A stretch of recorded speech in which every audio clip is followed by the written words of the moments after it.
कामयाबी का असली राज क्या है? क्या ये सिर्फ आपकी टेक्निकल नॉलेज है? नहीं। आज हम एक ऐसे हुनर के बारे में बात करने वाले हैं जो इससे कहीं ज्यादा पावरफुल है, ह्यूमन इंजीनियरिंग की कला। चलिए इसके रहस्यों को समझते हैं। अब जरा इस नंबर को देखिए, 85%।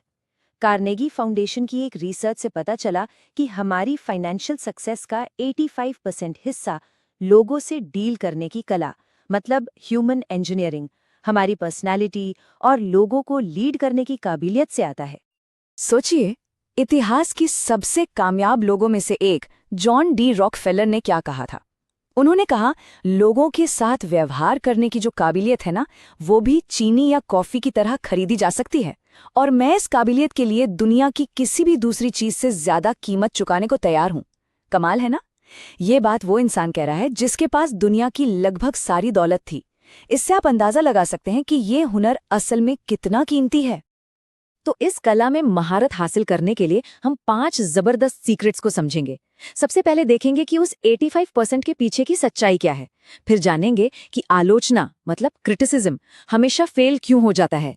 इसके बाद दूसरों को मोटिवेट करने का तरीका सीखेंगे और आखिर में समझेंगे कि कैसे आप किसी को भी फौरन अपना बना सकते हैं और एक बेहतरीन बातचीत कर सकते हैं। तो चलिए शुरू करते हैं पहले सवाल से। आखिर ये 85% का राज है क्या? ये आंकड़ा हमें कामयाबी के बारे में असल में क्या बताता है? देखिए, कार्नेगी फाउंडेशन की जांच ने एक बहुत ही चौंकाने वाली बात बताई। हमारी फाइनेंशियल सक्सेस में टेक्निकल नॉलेज का हाथ सिर्फ 15% है। तो सवाल उठता है कि बाकी का 85% कहाँ से आता है? वो आता है ह्यूमन इंजीनियरिंग से, यानी हमारी पर्सनालिटी और लोगों को लीड करने की हमारी क्षमता। असल में सबसे ज्यादा सैलरी पाने वाले लोग अक्सर वो नहीं होते जिन्हें टेक्निकल ज्ञान सबसे ज्यादा होता है, बल्कि वो होते हैं जो अपने आइडियाज को अच्छे से समझा सकते हैं, लोगों को साथ लेकर चल सकते हैं और उनमें जोश भर सकते हैं। अच्छा, अगर लोगों से डील करना इतना ही जरूरी है तो सबसे बड़ी गलती कौन सी है जो हम सब करते हैं? वो है आलोचना करना। और यहीं से हमारा पहला और सबसे जरूरी सिद्धांत आता है। आलोचना हमेशा नाकाम क्यों होती है? चलिए कुछ बहुत ही हैरान करने वाले उदाहरणों से इसे समझते हैं। जरा सोचिए, एक खतरनाक गैंगस्टर, एक कातिल और एक भ्रष्ट नेता, इन तीनों में क्या बात कॉमन हो सकती है? ये सवाल हमें इंसानी फितरत की एक ऐसी सच्चाई की तरफ ले जाता है जिसे हम अक्सर नजरअंदाज कर देते हैं। मशहूर गैंगस्टर एल कपोन, वो खुद को एक पब्लिक बेनिफैक्टर, एक जन सेवक मानता था।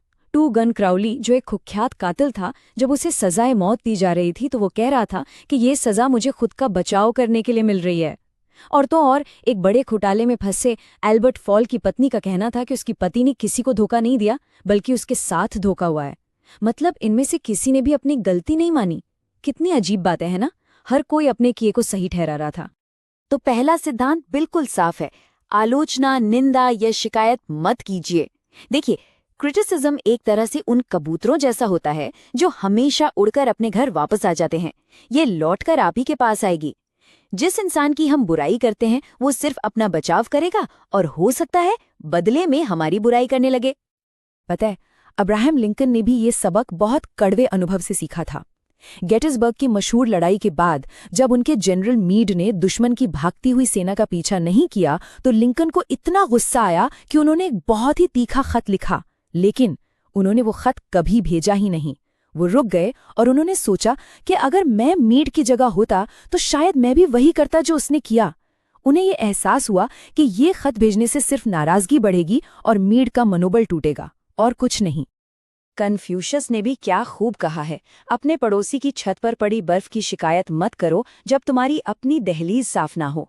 मतलब साफ है, दूसरों को बदलने की कोशिश करने से कहीं बेहतर और कहीं ज्यादा फायदेमंद है कि हम खुद से शुरुआत करें। तो ठीक है, अगर आलोचना काम नहीं करती तो फिर क्या करता है? हम लोगों को इन्फ्लुएंस कैसे कर सकते हैं? इसका सिर्फ एक ही बड़ा राज है। ये सोचना बंद कर दीजिए कि मुझे क्या चाहिए और ये पता लगाइए कि सामने वाले को क्या चाहिए। अक्सर हम क्या करते हैं, हम अपनी ज़रूरतों की बात करते हैं, हम धमकी देते हैं। ये सब बेकार है।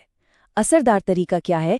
वो ये है कि हम खुद से एक सवाल पूछें, मैं ऐसा क्या करूं कि ये इंसान खुद इस काम को करना चाहे? सारा खेल उनके नजरिए से चीजों को देखने का है। टिम की ये छोटी सी कहानी इस बात को बिल्कुल साफ कर देती है। एक बच्चा था टिम, जो किंडरगार्टन नहीं जाना चाहता था।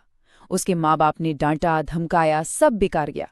फिर उसके पिता ने सोचा, अगर मैं टिम होता तो मैं स्कूल जाने के लिए एक्साइटेड क्यों होता। बस फिर क्या था, पूरे परिवार ने मिलकर किंडरगार्टन को एक मजेदार जगह की तरह दिखाया। उन्होंने पेंटिंग की, वहां होने वाले मजेदार कामों की लिस्ट बनाई, और नतीजा, टिम के अंदर स्कूल जाने की इतनी जबरदस्त इच्छा जागी कि वो सुबह खुद उठकर जाने के लिए तैयार हो गया। और ये सिद्धांत कितना पावरफुल है, ये इसे एक लाइन से समझ आता है। जो ये कर सकता है, सारी दुनिया उसके साथ चलती है। जो नहीं कर सकता, वो अकेला रह जाता है। चलिए, अब जब हम ये बुनियादी बातें समझ गए हैं, तो कुछ ऐसे सिंपल सीक्रेट्स की बात करते हैं जिनसे आप लोगों पर फौरन एक अच्छा इंप्रेशन छोड़ सकते हैं और उनसे जुड़ सकते हैं। पहला राज है सच्ची दिलचस्पी। महान जादूगर हॉवर्ड थर्स्टन को जानते हैं? वो अपनी कामयाबी का राज सिर्फ अपनी जादूगरी को नहीं, बल्कि अपने दर्शकों के लिए अपने सच्चे प्यार को देते थे। जब भी वो स्टेज पर जाते तो खुद से कहते थे, मैं अपने दर्शकों से प्यार करता हूँ। बस यही बात, दूसरों की दुनिया को समझने की यही सच्ची इच्छा एक बहुत गहरा कनेक्शन बनाती है। और हाँ, एक मामूली सी मुस्कान की ताकत को कभी कम मत आंकिएगा। एक स्टॉक ब्रोकर ने पाया कि सिर्फ मुस्कुराने से उसकी कमाई भी बढ़ गई और उसकी खुशी भी। और देखिए, मनोवैज्ञानिक विलियम जेम्स की ये बात कितनी गहरी है। हम खुश होते हैं इसलिए नहीं मुस्कुराते, बल्कि हम मुस्कुराते हैं इसलिए हम खुश महसूस करते हैं। मतलब सिर्फ खुश होने का नाटक करने से भी हम सच में खुश हो सकते हैं। और ये एक ऐसा नियम है जिसे कभी कभी नहीं भूलना चाहिए। याद रखिए, किसी भी इंसान का नाम उसके लिए किसी भी भाषा में सबसे मीठा और सबसे जरूरी शब्द होता है। एंड्रू कार्नेगी ने अपने एक क्लाइंट के नाम पर अपनी स्टील मिल का नाम रखकर एक बहुत बड़ी डील जीती थी। उन्होंने एक दूसरी कंपनी को अपनी कंपनी में सिर्फ इसलिए मिला लिया क्योंकि उन्होंने सुझाव दिया कि नई कंपनी का नाम उनके कॉम्पिटिटर के नाम पर रखा जाए। जिम फार्ले, एक ऐसा आदमी जो 50,000 लोगों को उनके पहले नाम से बुला सकता था, और वही एफडीआर की कामयाबी का एक बड़ा राज था। देखिए, किसी का नाम याद रखना एक छोटी सी बात लग सकती है, पर यह एक बहुत ही असरदार तारीफ है। और अब चलिए आखिरी और शायद सबसे पावरफुल सीक्रेट की तरफ बढ़ते हैं। ये एक ऐसा हुनर है जो किसी भी तारीफ से बढ़कर है, और ये है बातचीत की कला का राज। एक बार एक डिनर पार्टी में डेल कार्नेगी घंटों तक एक वनस्पति शास्त्री की बातें सुनते रहे। सच तो ये है कि कार्नेगी ने लगभग कुछ बोला ही नहीं, वो बस ध्यान से सुनते रहे, एक अच्छे लिसनर बने रहे। बाद में उस वनस्पति शास्त्री ने पार्टी के होस्ट से कहा कि कार्नेगी सबसे दिलचस्प बात करने वालों में से एक हैं। ऐसा क्यों? सिर्फ इसलिए क्योंकि उन्होंने ध्यान से सुना था। सुनना किसी को दिया जा सकने वाला सबसे बड़ा सम्मान है। जैसा कि जैक वुडफर्ड ने कहा था, जब हम किसी को अपना पूरा ध्यान देते हैं तो यह एक ऐसी तारीफ है जिसका सामना बहुत कम लोग कर पाते हैं। तो चलिए, आज की इस बातचीत को इसी सवाल के साथ खत्म करते हैं। अगर आप ये तय करें कि अपनी अगली बातचीत में आप किसी एक इंसान को अपना पूरा अनडिवाइडेड अटेंशन देंगे, तो वो इंसान कौन होगा? और ऐसा करने से आप शायद क्या नया जान पाएंगे? ये सोचने वाली बात है ना?